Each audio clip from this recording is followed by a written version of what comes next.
The room was eerily quiet, the silence that pressed against your chest, suffocating you with every passing second. I sat there, numb, staring at the ring on my finger, the one that symbolized forever, but now felt more like a heavy chain. The man I had loved for years, the one I thought I'd share the rest of my life with, had just walked out the door. No explanation, no apology, just a final, cruel goodbye. I had always believed that love would conquer all. I devoted myself to our marriage, to building a life we could both be proud of. But somewhere along the way, I had lost myself and my husband had found someone else. What he didn't know, what he could never have guessed, was that while he was out there chasing happiness with another woman, I was here, silently holding the pieces of our life together. For months, I had been caring for his mother, who was gravely ill. He hadn't even noticed the toll it was taking on me. No, thank you. No recognition. Just a slow, draining erosion of everything I had been. But in that quiet, miserable moment, something changed inside me. I wasn't angry, well, maybe a little, but I wasn't broken. I had something to prove.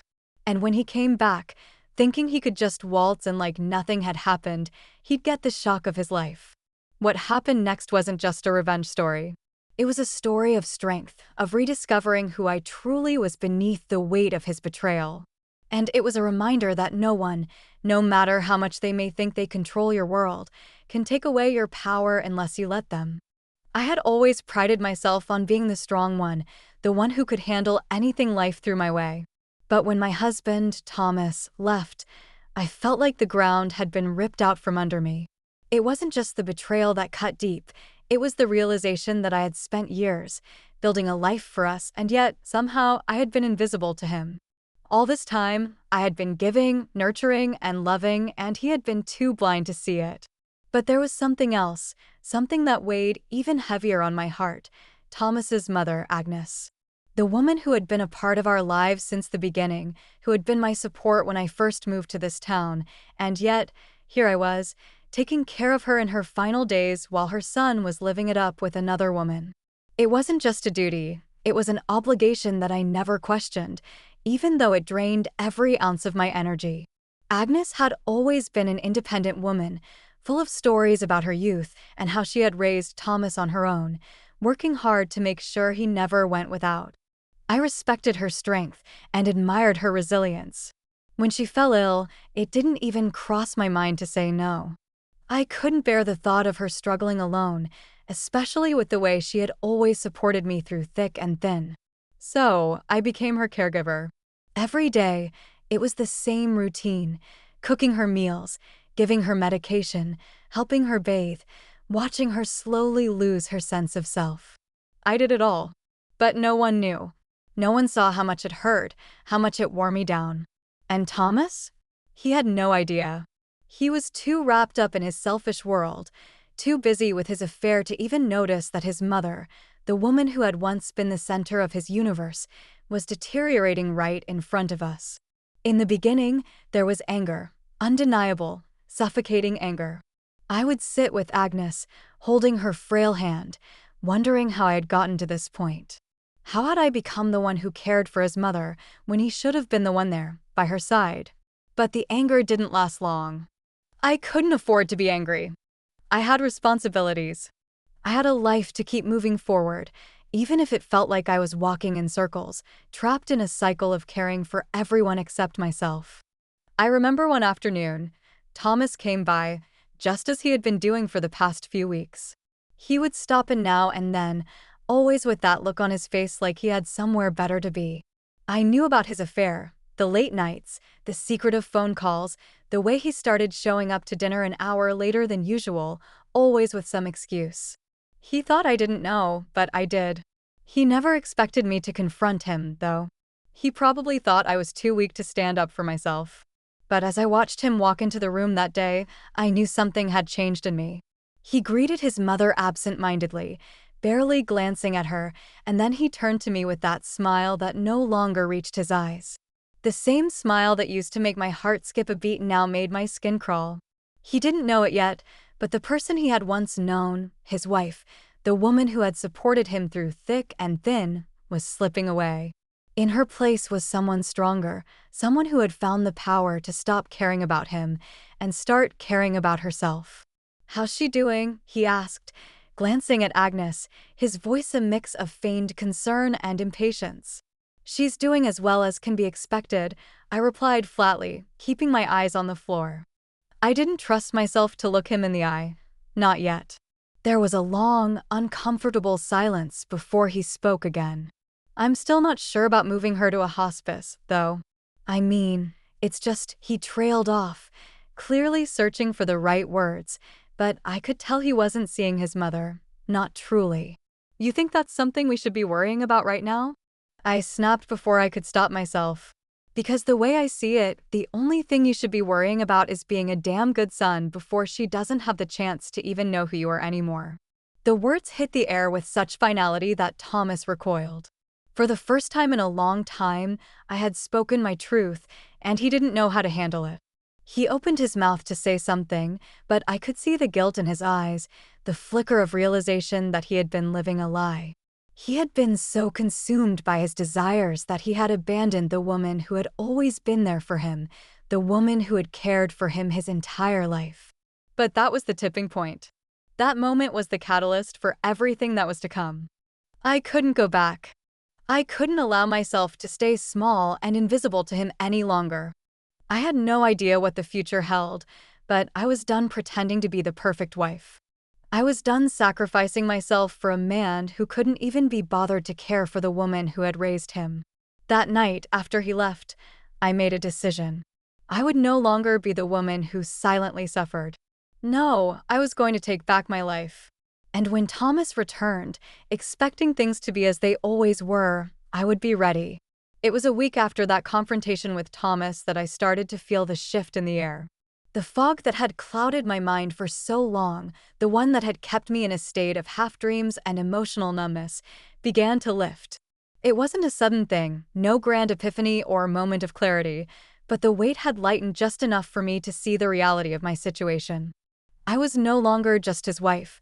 I was my person, and for the first time in years, I began to understand what that truly meant.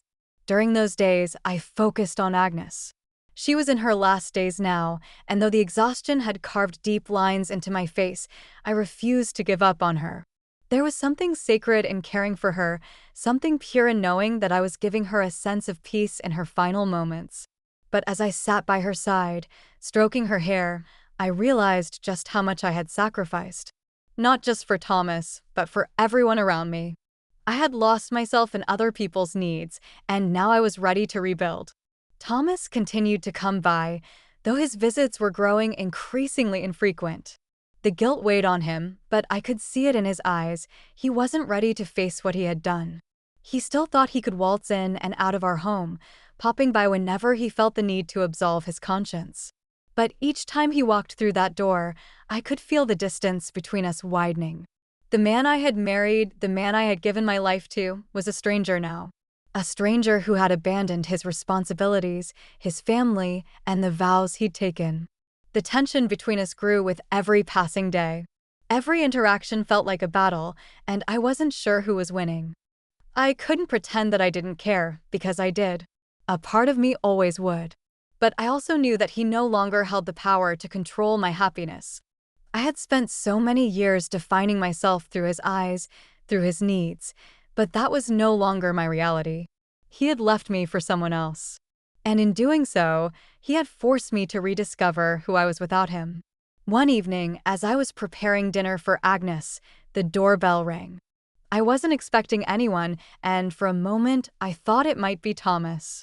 But when I opened the door, I was stunned to find someone else standing there, a woman in her late 30s, with dark hair and an elegant air about her. She was holding a small bouquet. "I'm sorry to disturb you," she said softly. "I'm Margaret. I'm Thomas's girlfriend." The words felt like a slap to the face. I stood there for a moment, unsure how to respond. Here was the woman who had stolen my husband, standing in front of me like it was a normal occurrence. "What do you want?" I asked, my voice colder than I had intended. "I know this must be difficult for you," she continued, her voice filled with an almost rehearsed sympathy. I didn't mean for things to turn out this way, but I just wanted to let you know that I didn't. I didn't take him from you on purpose. He told me about your marriage, and I never wanted to hurt you. The audacity of her words left me speechless for a moment. She didn't want to hurt me? Then why was she standing here, acting like everything was fine? She was the one who had destroyed everything. Let me get this straight, I said, trying to keep my composure. You're here, with flowers, telling me that you didn't mean to hurt me? Do you think that makes this any better?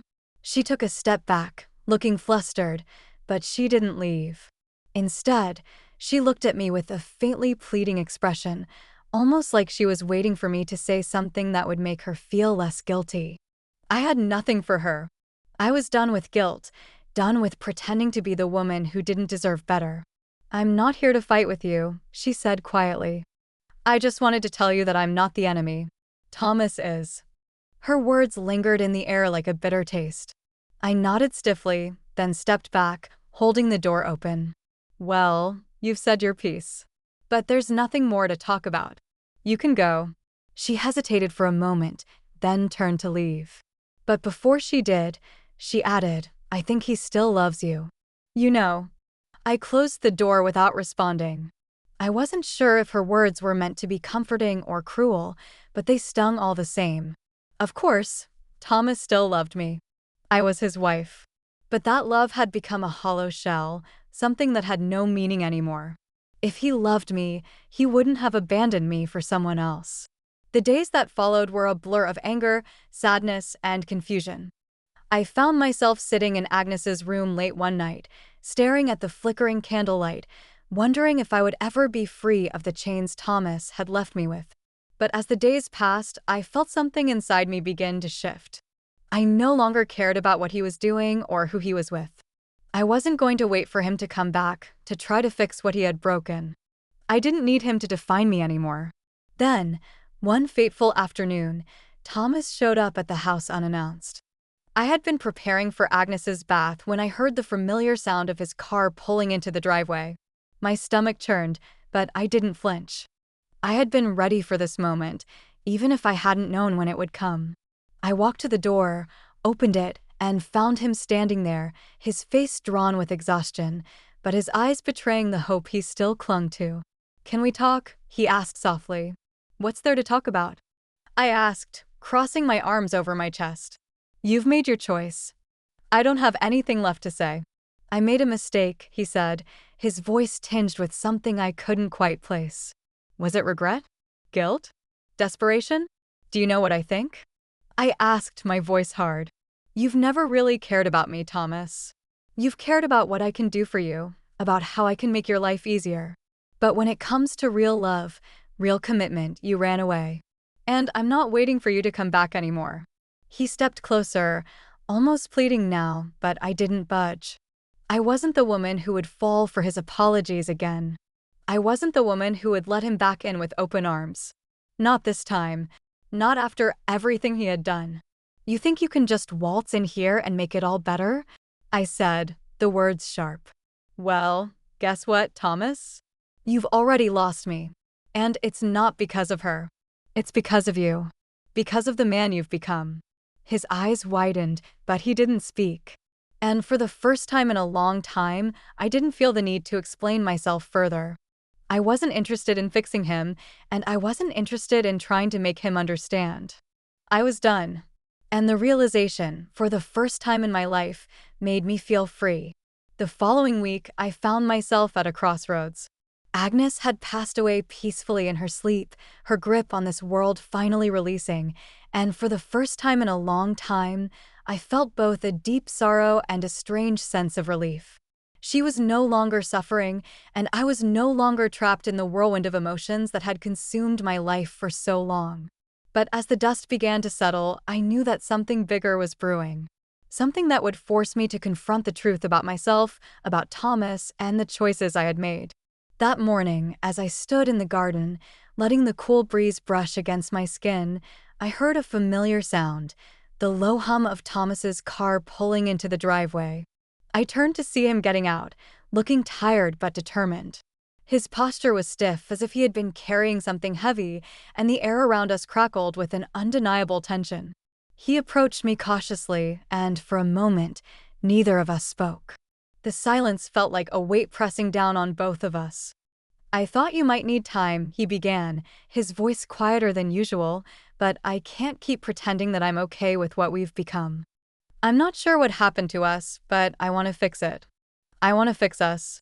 I looked at him, and for the first time in so long, I saw him not as the man I had once loved, but as someone who had hurt me, someone who had betrayed my trust and taken my loyalty for granted. And yet, there was something about his words that shook me, a glimpse of vulnerability in his eyes that made me falter for a moment. But that was the problem, wasn't it? I had spent so many years waiting for him to change, for him to become the man I believed he could be. But I wasn't that woman anymore. "I don't need fixing," I replied, my voice steady but firm. "I've spent so many years trying to fix you, trying to hold us together, that I forgot about the person I was before all of this. But now I see I'm not broken. I'm not the one who needs fixing." His expression darkened, and I could see the conflict in his eyes. "But you're still my wife, Grace. We're still married. I know I messed up. I know I left you for someone else. But I never stopped loving you. I just got lost." I took a deep breath, holding my ground, my chest tightening as I spoke the words that had been building inside me for so long. "Love isn't enough, Thomas. You can't just walk back into my life and expect me to forget everything. The hurt, the betrayal, it doesn't just disappear because you say you love me. You chose her, and you left me to pick up the pieces of your mess. You left me when I needed you the most, when I was caring for your mother. And now you want me to believe that your love means anything." His face crumpled, his lips trembling as he reached for my hand, but I stepped back, keeping my distance. "You can't undo the damage. And you can't expect me to wait around while you figure out what you want. I'm not your backup plan, Thomas. I'm not someone you come back to when things don't work out. I deserve better than that." I watched as the reality of my words settled on him, and for the first time, I saw the weight of everything he had done crashing down on him. His shoulders slumped, his eyes glassy, but I didn't feel sorry for him. He had made his choices, and now he had to live with them. But the final moment, the one that I would never forget, came when he stood there, speechless, unable to form any more excuses, any more apologies. And that's when I realized something crucial. I wasn't just walking away from him. I was walking away from the person I had been for so long. I was walking away from the role I had played in his life, from the shadows of doubt and self-sacrifice I had lived under. "I'm done," I said softly, the words almost surreal as they left my lips. "It's over, Thomas." He didn't respond. Instead, he just stood there, the pain in his eyes raw and unfiltered, his lips pressed together in a silent plea for me to reconsider. But I didn't need to reconsider. I didn't need to explain myself anymore. As I turned and walked back into the house, I felt something deep inside me settle, a calm, a certainty, a quiet strength that had been absent for so long. I wasn't angry anymore, but I was no longer bound by the past. I had reclaimed my life and my autonomy, and I was finally free. And in that moment, I realized that the aftermath of his betrayal wasn't just about the loss of my marriage. It was about the rediscovery of who I was and who I had always been. And I wasn't going to let anyone, least of all Thomas, take that away from me. The days that followed were a blur of emotion, but with each passing one, I felt lighter. The weight I had been carrying for so long of being the woman who kept everything together, who sacrificed her happiness for the sake of a man who didn't appreciate it, slowly lifted. The house, once filled with tension and silence, now felt like a sanctuary, a place where I could breathe, where I could finally take back the pieces of myself that had been scattered over the years. I didn't reach out to Thomas. I didn't need to. He'd made his choice, and now it was time for me to make mine. The days were filled with small, deliberate acts of self-care, long walks in the park, late-night readings of old novels, cooking meals just for myself, things I hadn't done in years. Things that had once brought me joy but had been pushed aside in the chaos of caring for others. The first real change, however, came when I received a letter from Thomas. I hadn't expected it. I didn't even know how he had my address. But there it was, waiting on the doorstep one morning, a plain envelope with my name written in his handwriting. Inside was a letter that I could feel his guilt in with every word. He spoke of regret, of his love for me, and how he realized too late the depth of my sacrifices. He apologized for not being the husband I needed, for not appreciating me, for not seeing the woman behind the caregiver. He even mentioned that he had ended things with the other woman, realizing that he had been running from his fears and insecurities. The old me, the woman who had been desperate for validation, might have torn open that letter and gone running back to him. But the woman I had become, the one who knew her worth, simply read it, folded it, and placed it in a drawer. It wasn't about the apology anymore. It wasn't about whether or not he was sorry. It was about me and the life I was ready to create for myself, independent of anyone else's approval or love. As the weeks went on, I started seeing the subtle shifts in myself.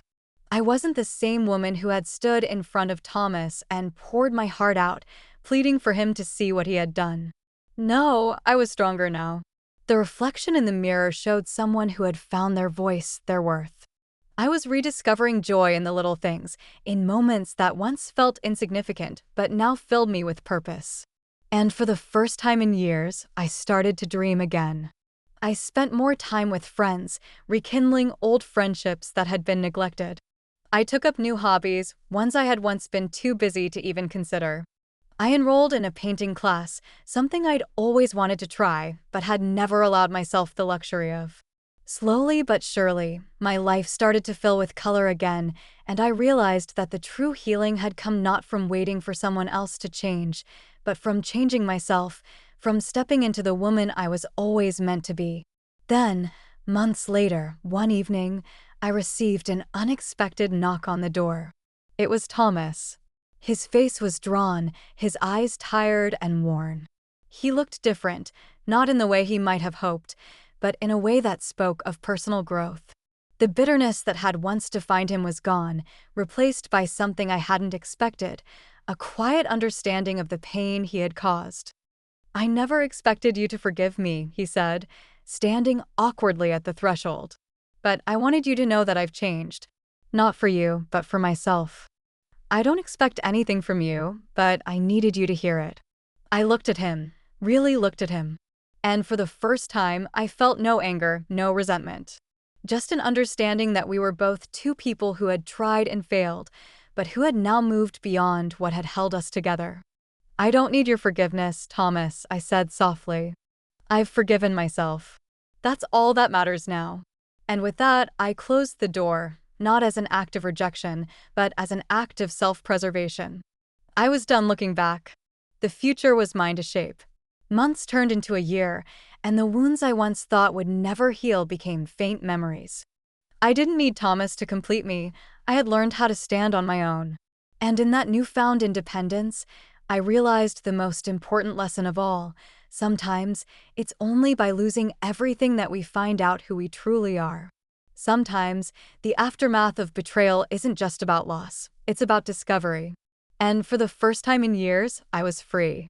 You said. As the seasons changed, so did I.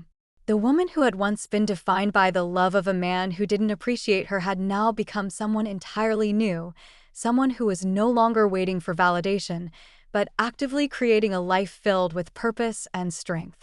I wasn't the woman who had fallen victim to betrayal. I was the woman who had risen from it, who had rebuilt herself from the ground up. In the quiet moments of reflection, I often thought about how far I had come. And though the scars would always remain, they no longer held power over me. They were just reminders that I had survived. Life, I had learned, isn't about finding someone to complete you. It's about discovering the strength within yourself to stand tall, no matter what has tried to knock you down. And I was standing taller than I ever had before. As I looked toward the future, I didn't need to look back anymore. I had made peace with the past, and now I was free to live the life I had always deserved. With each step I took forward, I knew one thing for sure: the aftermath of everything had shaped me into someone stronger, someone wiser, and someone who would never again settle for less than she deserved. And that was the greatest victory of all.